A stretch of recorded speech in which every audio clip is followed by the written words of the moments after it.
Hey guys, Christian here. I just wanted to show the Lightsworn deck that I have been using, or actually, I haven't been using this version. I literally just decided to create a draw warrior or quick draw Lightsworn build. So I made some changes. I've been just testing hands today, and I figured I'd go over my logic behind my choices and everything. So it is a Lightsworn deck. It does run two JDs, as you can see, the boss monsters over here. And as far as the Lightsworn count, there are 9 Lightsworns. So there's 9 names. I am not running multiples of anything. So I am not running more than one Raiko, and I am not running more than one Lila. I actually, before I decided to build the quick draw version of it, I was still running the same thing, meaning I was not running multiples. I was for a time running two Lilas, but I decided to start testing it out with minimizing, um, like, not so much a wasted mill, but just try to be as efficient as possible. And you'll see all the efficiencies I have in the deck as far as like drawing and reusing certain cards. So as far as the monsters, I guess go over those first. You have the two JD, which is your two boss monsters, and then the unofficial, well, two other boss monsters, which is the Gores and the Chaos Sorcerer. So it is technically a Chaos Sworn version, but I am not running Dark Arms because I don't want to run that many Darks. Or actually, you'll see that since I'm running three Pot of Avarice, it might be a little harder for me to maintain or reach the three dark types in the grave. But who knows? Later on, I might test it out. So the deck technically has four big monsters for me to play over here, and then I have the monsters that we want in the grave. So including all these other 9 Lightsworns over here, these all give you value by being in the grave. And so I am proxying technically some cards. So this Hyozan Ryu is a Dandelion, and the Spirit Reaper is a Plague. I do have, I already ordered them, so they're on their way. So just bear with me. The volcanic shells, you might ask why, but even before the dandy or specifically the quick draw variant of the deck, I was running it in like a, in my Chaos Sworn deck, and it is so far been such a great addition, especially with because I myself like to run cards that are like Phoenix Wing Blast and Back to Square One, as along with your Luminas, so that -1 is mitigated a lot by running these, and it rewards you by either milling it or discarding it, and you're always maintaining hand advantage. And the reason why also this card works great in this build is because, as you can see, I'm not sure if you can see, but I am running a good Goblin Housekeeping, and this card has been just amazing. I love it. The fact that it synergizes so well with it, any of these being milled, or you can even discard them. Like at worst, it is just a draw trap, but at best it's a +1 or +2, because the card that you're ideally returning with this is normally always a volcanic shell, and you just literally add it right back once you do that. So with one volcanic shell, you can return it to the deck 2 3 times and keep adding it back, because it goes to the bottom of the deck, and then you add it and then you shuffle. So good Goblin Housekeeping with volcanic shell, super synergistic. And as well as you want to, there these trap cards are treated like monsters, where like you want to mill them to get the even better effect from having another one in the grave. And then Necrogarna, of course, is standard. The Plague, I barely started using it because I didn't have one, but I decided to proxy it, and awesome. I was running Gale before in my other Chaos Sworn build that isn't quick draw, and Gail was doing great for me. And in fact, maybe in the future I might put her back. But So far, I just wanted to just stick with the plague to get the value from it being in the grave, and then the dandelions, of course, because it's a quick draw deck. And you're probably wondering where the hell is quick draw synchron. I don't own them, so right now I'm proxying them. They're over here, these blank cards. So and I just have them here separated. So uh, two dandelion, two quick draw. Technically, you don't mind milling the quick draws either, because the deck is running three Pot of Avarice. So really, you always want to be hitting as many monsters in the grave just to make your Pot of Avarices live. Next are let me just put these quick draw synchrons over here next to their dandelions. Next are like value cards, which is the honorary card trooper, the honorary Lightsworn card. The mill three is just too good in the deck, and then the plus one or just the draw when it dies is amazing as well. And then morphing jar. So these I put here separate because they are in themselves like provide a value to the player or to the deck that is, I think, very. If it had to be quantified, it's just too good. The fact that this deck kind of is, it is you're you're like you want to get rid of your hand. So even if you like you're losing hand advantage, which is hard to do when you're running volcanic shells and or even just like advantage because you're running dandelions. This just like makes you like gain all that back, and it like it's also like a soft or not yeah, it's somewhat of a soft like card destruction where you get your monsters in the grave after setting any of your spells or any of your traps. So it makes your Pot of Avarices live, and then you're digging into the deck 5 cards. So it is really good. I think Morphing Jar is very underrated, mostly because I just don't see it in that many builds. But I think you can definitely get away with running it in this deck. You only run one Ryko, so it as far as like setting monsters, you're only really gonna be setting either Ryko, maybe an Honest face down for defense, and then the Morphing Jar. And you might set these as well, but as far as like either recovering or even just sealing like your advantage over your opponent, morphing jar is amazing, especially if you set it and then you have a phoenix wing blast or something to protect it. It gives you more option to trigger it whenever you prefer. And then I also run, I guess if we're talking about Morphing Jar, I do run Card Destruction. So running both of these, Card Destruction with Volcanic Shell and Good Goblin Housekeepings, and then of course all your Lightsworns and your Dandies and everything. It's just it work. You in one turn you can draw like 10 cards technically if you do it right. With Morphing Jar and Card Destruction, and then you have the two Honest. So in this build that I just made like today, as far as the changes I made, because I was running a more chaos sworn instead of a quick draw light sworn deck. I'm running two, but I'm debating taking one of them out only because uh well, like honestly, even when I am running two, I feel like I never see it enough. But it is a monster trap technically, so I feel like I have to take advantage of it being a Pot of Avarice target and a monster reincarnation target. But yeah, it seems like I never really have the opportunity to use it. But so you know what? Let's keep it at two, just so I can hopefully draw it right. And then of course you have all the Lightsworn one ofs. I think yeah, it's pretty much the I don't run Shire, so this has been doing it for me. Oh, this Dinah is supposed to be a Jane. I'm sorry, so I am proxying that.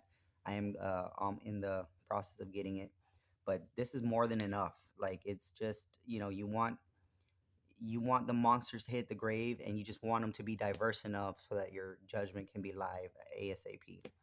Um, Again, quick draw synergizes with the deck mostly because you get Drill Warrior, and then you can just grab your judgments from the grave. You can grab any Lightsworn that you might need for Solar Recharge, or any other like boss cards like Gore's Chaos Sorcerer, or even like Trooper or Honest, especially.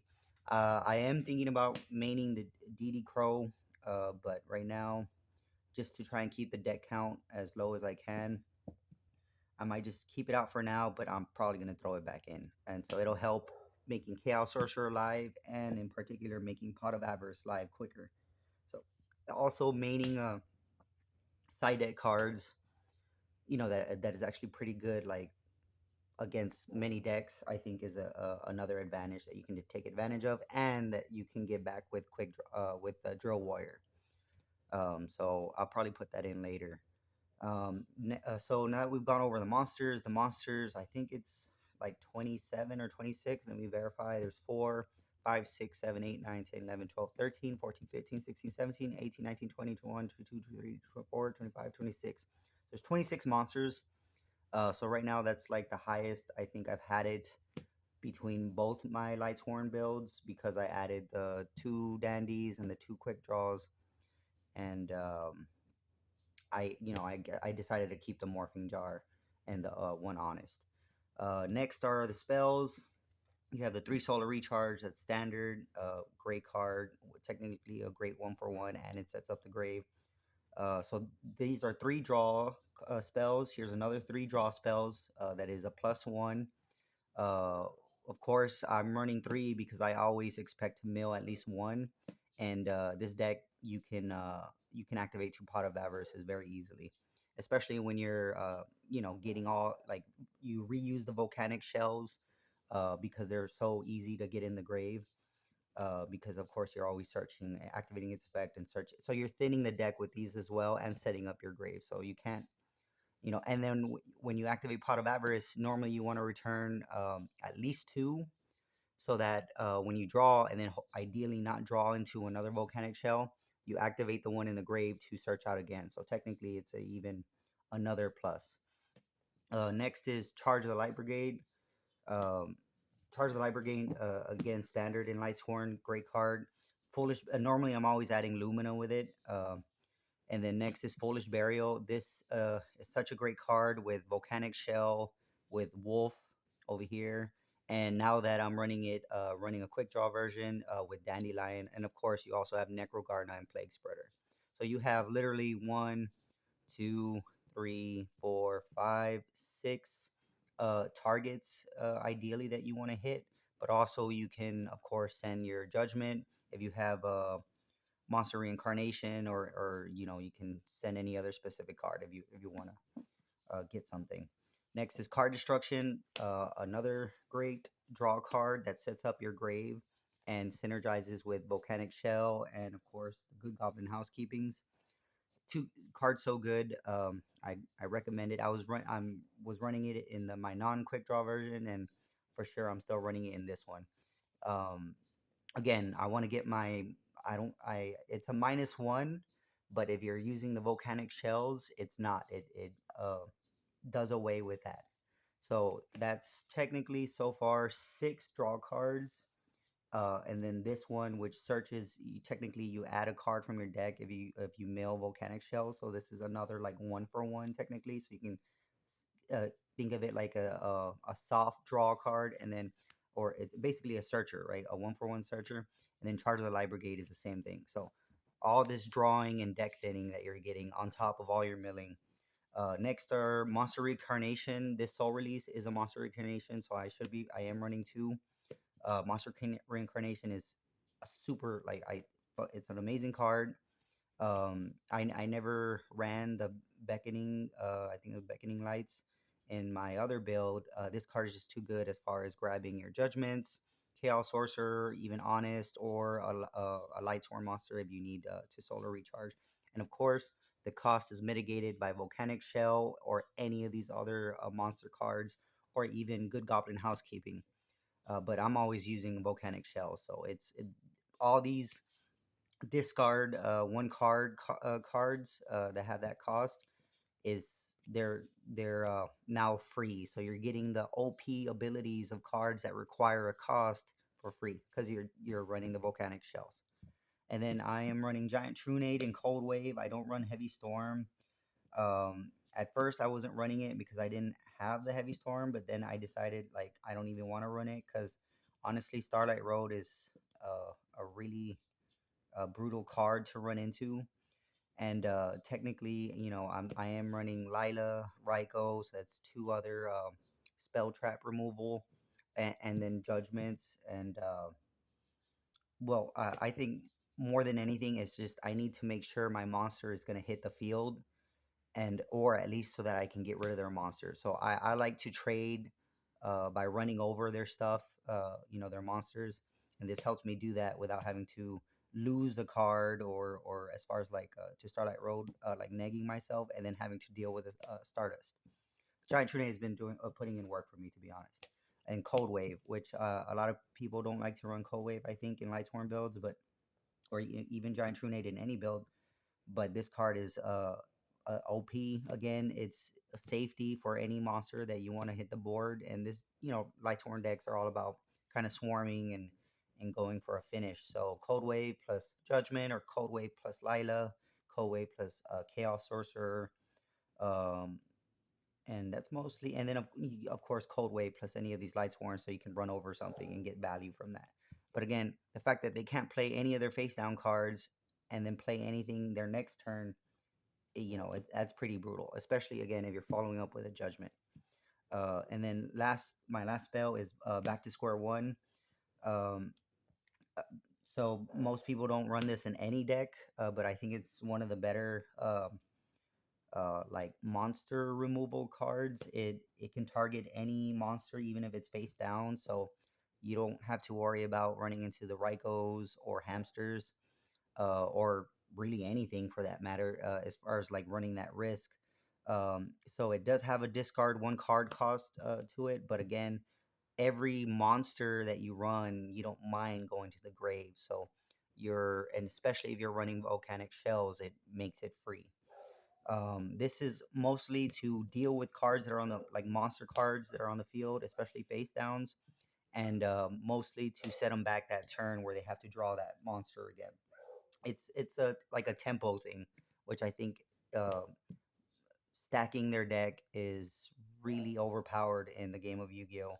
So if you pull this off, like once they've used up a bit of their resources and they're relying on top decking, it is pretty brutal.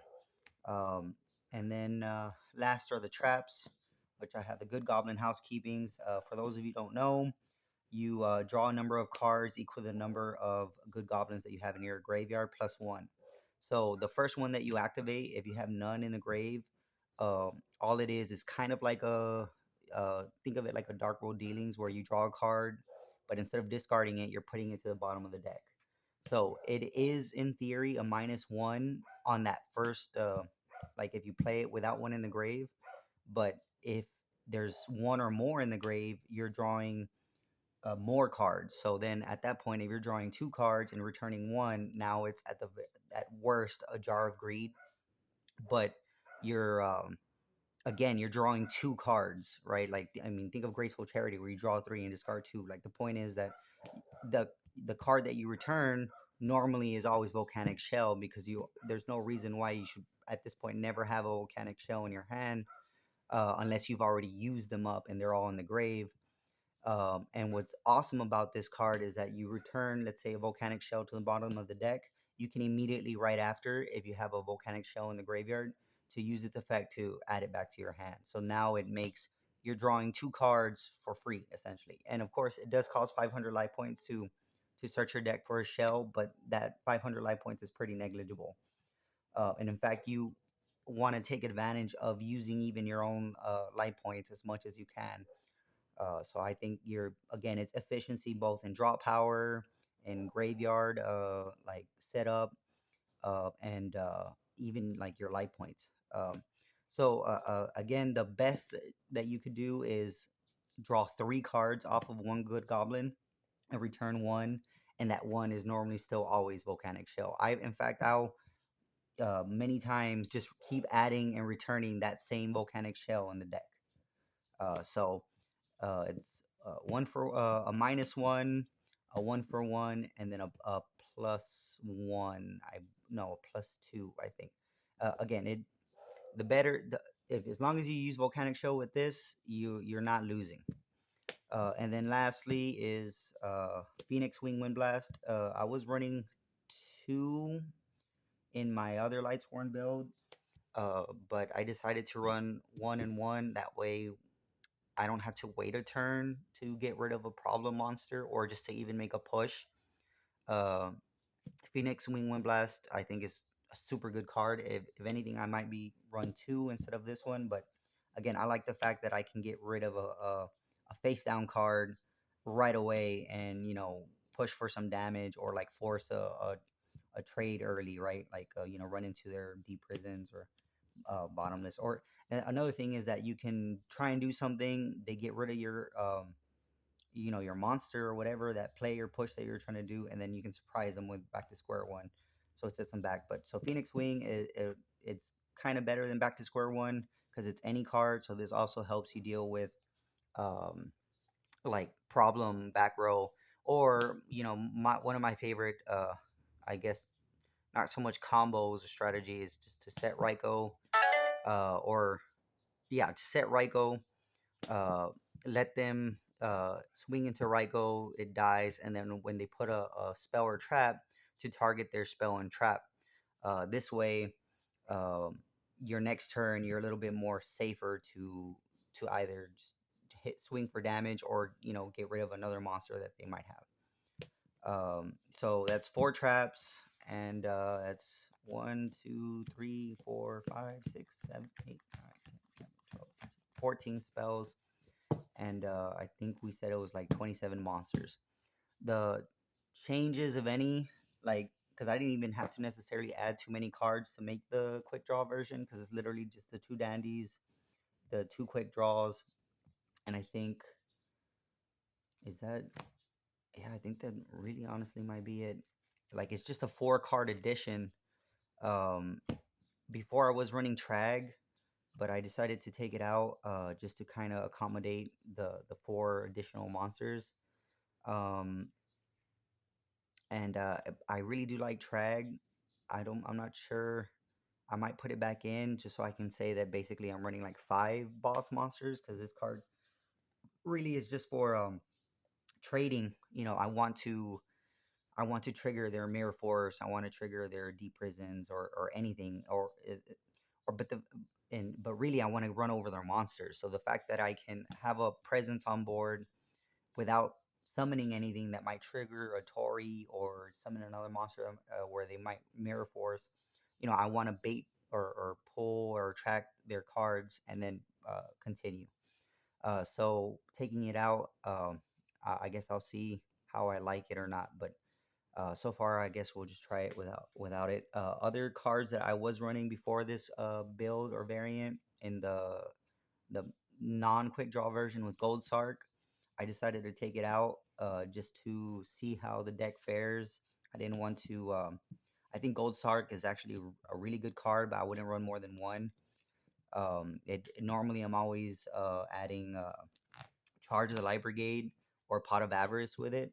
That way, I have the 2 turns to do what I need to do or set up, and then normally, Pot of Avarice, or if again, if I'm kind of behind, Charge of the Light Brigade will give me Lumina, and I can start doing stuff. Uh, some people might suggest running the Hamster Raiko package. I think I'll try it out, but later I was trying it out in my other version, but I'm not running Caius's. And like I technically my only tuner is Plague Spreader because I took out Gale, so I can't really take advantage of the extra bodies. And I only run 1 Celestia, so this is probably one of the better like card advantage strategies that one can do in any deck. But I think because honestly, I draw so much. I get the deck thinning with Volcanic Shell and like the hand advantage. I don't think I even need it. Another thing is Quick Draw. You can send a Volcanic Shell to summon Quick Draw and use Shell's effect to add another shell. And that's if you're not, if you don't have the level 1 to go into Drill Warrior, you can just summon your shell and sync. And then use the effect again to add the third. So immediately you just thinned out uh, 2 cards from your deck and still maintain like hand advantage, or synchro summoning Drill Warrior. Um, so if I guess if anyone has any suggestions, um, uh, personally, I kind of wish I could run more traps, and I would like to run more traps. And my strategy, I guess, is for as far as like side decking goes to well, let me I guess just show the side deck. Let me just move this up here. There's three upstarts in here because I want to draw my side deck cards or just get them in my hand sooner. But technically, right now, I guess you could consider them like just placeholders. So imagine any other three really good side deck cards that would benefit the deck. The main side deck card that I side is Imperial Iron Walls for a lot of stuff, really. I mean, this stops Deep Prisons, Bottomless, Caius, DD Crows, Miracle Fusion, Bayou plays and shit. And other like rogue decks that like side in deep dimensional fissures or macrocosmos and things like that. So it's a graveyard reliant deck. People are gonna put graveyard hate like soul release, and this stops all of that. So and it's put in work for me so far. I have two DD crows in here for like I guess like problem decks like Fishborg, maybe certain froggies if I can actually hit mess up like their tempo or whatever. But I think maybe it's too many DD crows and I need to put something else. But now that Gigavice is being played a lot more, it might be more useful. I'm not too sure yet. Really, what I want to do is just run a bunch of trap, like monster removal in my side deck. Since I'm not running a whole lot of trap cards in my main, I expect people to at very least take out their spell trap removal, or so I can put in mine in, and which is like compulsory, which I think is a great card. Mirror Force, and then these I guess can be like Tori or like other like bottomless or something of the sort. But so far, I just have them as Divine Wrath and Dark Bright. Again, my deck is really strong at using cards that require a card to be discarded from your hand. Divine Wrath is a card that people do not see coming. So I think it has that advantage. The fact that I can Divine Wrath their Caius and get rid of their Caius. Any other like hand traps. I haven't really played any Arc Lord Christia Lightsworn decks, but the fact that you can stop a Herald with this, you can stop graveyard effects with this. I mean, really, you can stop anything. So I think Divine Wrath is OP, and again, I want to take advantage of cards that I can synergize with my deck because I run Volcanic Shells and the triple Avarice, and Dark Bright just as a to protect your board. Normally, their brain control, their mind control, soul exchange. Geez, what else? Something that like since I don't run too many back rows, I'm not too worried about like dark bribing a heavy or anything like that. I'm more concerned about like problem spells, really.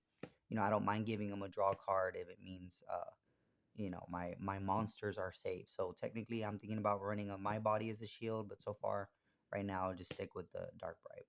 So that's my quick draw Lightsworn deck. I apologize that I am proxying, quick draw and dandelion and plague spreader and Jane, but I am in the process of getting those cards.